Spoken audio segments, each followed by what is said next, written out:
Hi guys, स्वागत है आपका मेरे यूट्यूब चैनल पर। गाइज, आज हम लोग क्लास 12th का केमिस्ट्री पढ़ेंगे। इसमें मैं आपको आज क्लास 12th का जो ऑर्गेनिक केमिस्ट्री है, ऑर्गेनिक अर्थात कार्बनिक रसायन है, इस रसायन का प्रथम चैप्टर के जितने अति महत्वपूर्ण शॉर्ट क्वेश्चन आंसर हैं, उन सारे शॉर्ट क्वेश्चन आंसर को इस वीडियो में मैं आपको बताऊंगा। इसमें मैंने उन्हीं प्रश्नों को रखा है, उन्हीं प्रश्नों को आज बताया है जो बोर्ड एग्जाम के लिए अत्यंत महत्वपूर्ण है। आप इन सारे प्रश्नों का एक नोट्स बना लें, अच्छा से लिख लें, क्योंकि ये सारे के सारे प्रश्न परीक्षा में प्रतिवर्ष लगभग पूछे जाते हैं। आप इसको जरूर देख लें। तो चलिए आज का हम लोग क्लास शुरू करते हैं।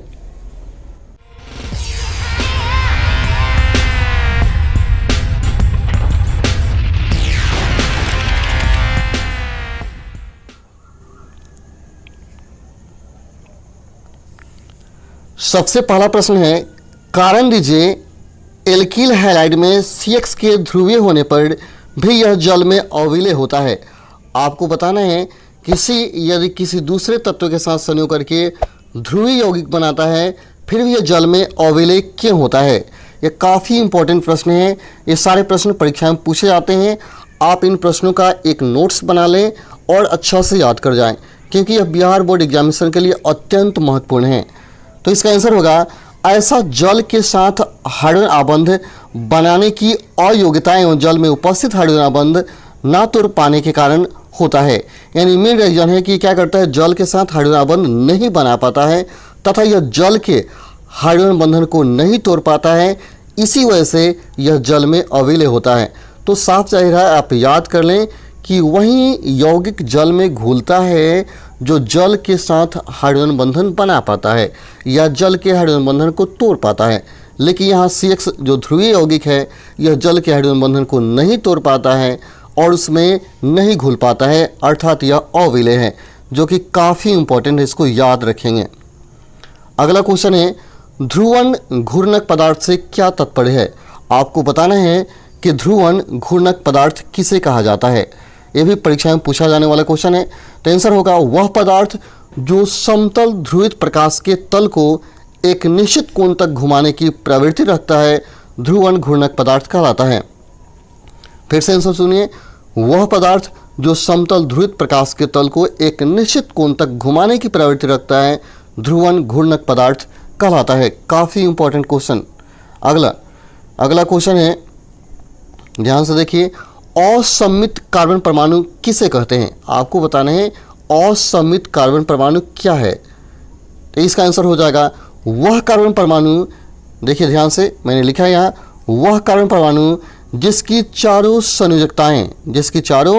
संयोजकताएं भिन्न भिन्न परमाणुओं या समूहों द्वारा संतुष्ट होती है, उसे असममित कार्बन परमाणु कहा जाता है। आप याद रहे, यदि किसी कार्बन परमाणु की चारों संयोजकताएं सिर्फ कार्बन के द्वारा ही संतुष्ट होती तो उसे सममित कहा जाता है। लेकिन यदि भिन्न भिन्न कार्बन परमाणु के द्वारा संतुष्ट हो, भिन्न भिन्न परमाणुओं के द्वारा संतुष्ट हो, तो उसे कहा जाएगा असममित। असममित का मतलब है अलग अलग संयोजकता वाले परमाणु से संतुष्ट हो जाने वाला तत्व कार्बन है, इसलिए इसको असममित कार्बन परमाणु कहा जाता है। ठीक है। अगला है, प्रकाश समवायवी से क्या तात्पर्य है। बहुत इंपॉर्टेंट क्वेश्चन, प्रकाश समवायवी से क्या तात्पर्य है। तो देखिए इसका आंसर होगा, समान अनुसूत्र तथा समान रासायनिक संरचना वाले दो या दो से अधिक यौगिक जो समतल ध्रुवित प्रकाश के प्रति विभिन्न व्यवहार दर्शाता है, प्रकाश समवायवी कहलाता है। फिर से, समान अनुसूत्र तथा समान रासायनिक संरचनाओं वाले दो या दो से अधिक यौगिक जो समतल ध्रुवित प्रकाश के प्रति विभिन्न व्यवहार दर्शाता है, प्रकाश समवायवी कहलाता है। बहुत इंपॉर्टेंट है, आप इसको याद कर लें। आप क्वेश्चन बैंक उलट के देख लें, उसमें ये क्वेश्चन जरूर होगा। अगला क्वेश्चन दिया गया है, C3H5O2Br सूत्र वाला एक कार्बोक्सिलिक अम्ल प्रकाश सक्रिय है, उसकी संरचना लिखिए। आपको क्या करना है, इसका संरचना, प्रकाश सक्रिय यौगिक का संरचना लिखकर बताना है। तो देखिए मैंने लिख कर दिया है इसका संरचना। आप इस संरचना को ध्यान से लिख लेंगे, याद कर लेंगे।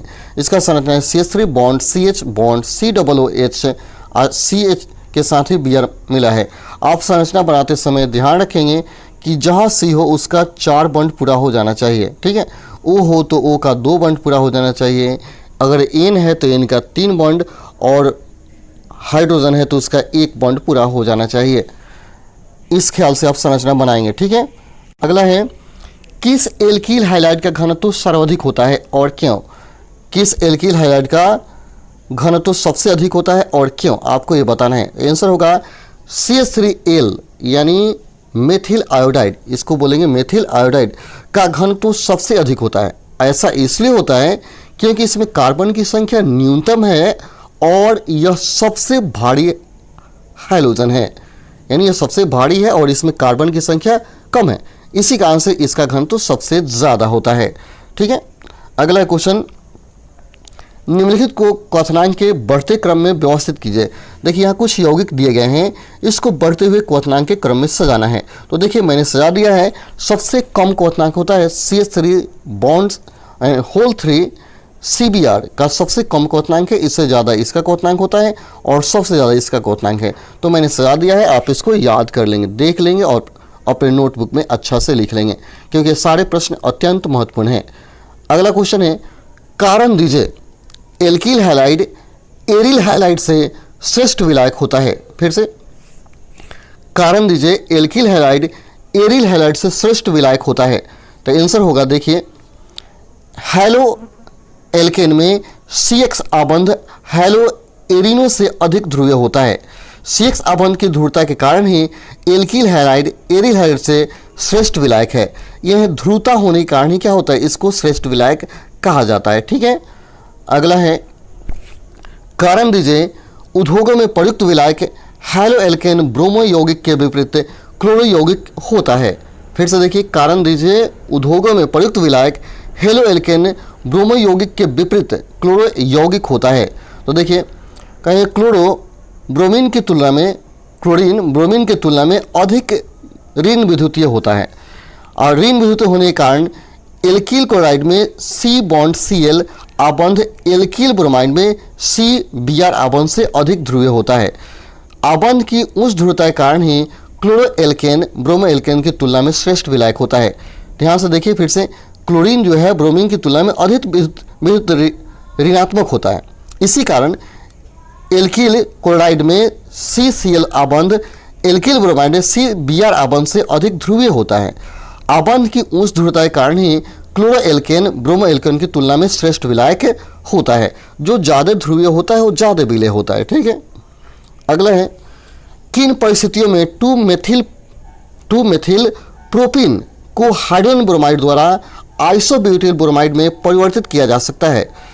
फिर से क्वेश्चन, किन परिस्थितियों में 2-मेथिल प्रोपिल को हाइड्रोजन ब्रोमाइड द्वारा आइसोब्यूटिल ब्रोमाइड में परिवर्तित किया जा सकता है? तो आंसर होगा, पेरोक्साइड की उपस्थिति में HBr के साथ योक्सिल अभिक्रिया कराकर इसको आइसोब्यूटिल ब्रोमाइड में परिवर्तित किया जा सकता है। तो देखिए मैंने यहाँ योक्सिल अभिक्रिया कराया है, आप इसको देख लेंगे और याद कर जाएंगे इसको कैसे आइसोब्यूटिल प्रोपिल में ब्रोमाइड में बदला गया है। यहाँ रिएक्शन में लिखा है, आप ध्यान से इसको लिख लेंगे। अगला है, निम्न में से कौन सा यौगिक SN2 अभिक्रिया में अल्कोहल के साथ शीघ्रता से अभिक्रिया करेगा? तो देखिए यहाँ आंसर हो जाएगा CH2 बॉन्ड CH2Br शीघ्रता से अभिक्रिया करेगा, क्योंकि एलिल ब्रोमाइड वायलिन ब्रोमाइड से अधिक क्रियाशील होता है। यानी यहाँ यह जो है यह शीघ्रता से अभिक्रिया कर लेगा क्योंकि यह अधिक क्रियाशील है, ठीक है, मेन रीज़न यही है। अगला है, वाइनिल क्लोराइड एथिल क्लोराइड की तुलना में धीमे जल अपघटित होता है, क्यों? क्वेश्चन फिर सुनिए, वाइनिल क्लोराइड एथिल क्लोराइड की तुलना में धीमे जल अपघटित होता है, क्यों? देखिए इसका मेन रीज़न है, इसका संरचना बनाकर देखिए अनुनादी स्ट्रक्चर तो मैंने बनाया है। देखिए वाइनिल क्लोराइड को निम्नलिखित संरचना के अनुनादी संकर के रूप में प्रदर्शित कर सकते हैं। देखिए मैंने इसका अनुनादी संरचना बनाया है। जब इस संरचना को देखिएगा तो आपको पता चलेगा अनुनाद इसमें क्या है, अनुनाद के कारण यहाँ अनुनाद CCl आबंध में कुछ अनुनाद क्या है, द्विआबंध लक्षण में आ जाते हैं। दूसरी ओर एथिल क्लोराइड में कार्बन क्लोरीन आबंध शुद्ध एकल आबंध होता है, अतः वाइनिल क्लोराइड एथिल क्लोराइड की तुलना में धीमे जल अपघटित होता है। फिर से देखिए यहाँ क्या दिया है, यहाँ जो अनुनाद है अनुनाद के कारण ही CCl आबंध में कुछ द्विआबंध लक्षण आ जाता है। द्विआबंध आ जाता है। दूसरी ओर एथिल क्लोराइड में कार्बन क्लोराइड आबंध शुद्ध एकल आबंध होता है, अतः वायलिन क्लोराइड एथिल क्लोराइड की तुलना में धीमे जल अपघटित होता है। ठीक है, अगला ट्राइक्लोरोमेथेन को गहरी रंगीन बोतल में संग्रहित करते हैं, तर्क दीजिए। ट्राइक्लोरोमेथेन को गहरी रंगीन बोतल में संग्रहित करते हैं, तर्क दीजिए। देखिए इसका रीजन है ट्राइक्लोरोमेथेन या क्लोरोफॉर्म प्रकाश की उपस्थिति में वायुमंडलीय ऑक्सीजन से ऑक्सीकृत होकर अधिक विषैला गैस फासिन बनाता है। इसी कारण से इसको गहरे बोतल में काले कागज से ढक करके संग्रहित किया जाता है। यहाँ देखिए फासिन गैस बना रहा है जो कि विषैला गैस बनाता है। इसी कारण से क्लोरोफॉर्म को एक बोतल में रख करके बोतल को काले कागज से ढक दिया जाता है ताकि वो गैस न बनाए और नष्ट न हो। ठीक है, अगला है कारण दीजिए। क्लोरोफॉर्म क्लोरीन यौगिक है, फिर भी यह सिल्वर नाइट्रेट विलयन के साथ कोई अवक्षेप नहीं देता है, क्यों? तो इसका आंसर हो जाएगा क्लोरोफॉर्म सहसंयोजी यौगिक है, अतः यह क्लोराइड आयन नहीं देता है, इसलिए यह AgNO3 के साथ किसी प्रकार का अवक्षेप नहीं देता है। ठीक है, क्लोरोफॉर्म सहसंयोजी यौगिक है, अतः यह क्लोराइड आयन नहीं देता है, इसलिए यह AgNO3 के साथ किसी प्रकार का अवक्षेप नहीं देता है। ठीक है, अगला है क्लोरोफॉर्म को प्रकाश एवं वायु के प्रभाव से बचाने के लिए कौन सी सावधानियां बरतनी चाहिए? काफ़ी वर्ड देख लीजिए, 17 में पूछा क्वेश्चन है। तो कहा जाएगा क्लोरोफॉर्म को रंगीन बोतल में काले कागज में लपेटकर अंधेरे में मुंह तक भरकर 1% C2H5OH के साथ कुछ बूंद मिलाकर रखा जाना चाहिए। ऐसा करने से यह क्या प्रकाश से रिएक्ट नहीं होता है और हवा में उड़ता नहीं है, अन्यथा ये तुरंत क्या होगा फासिन गैस बना करके नष्ट हो जाएगा। इसलिए बोतल में रखकर काले कागज से लपेट करके इसको रखते हैं अंधेरे कमरे में। अगला है क्लोरोबेंजीन के बेंजीन रिंग की एक प्रतिस्थापन अभिक्रिया को समीकरण लिखिए।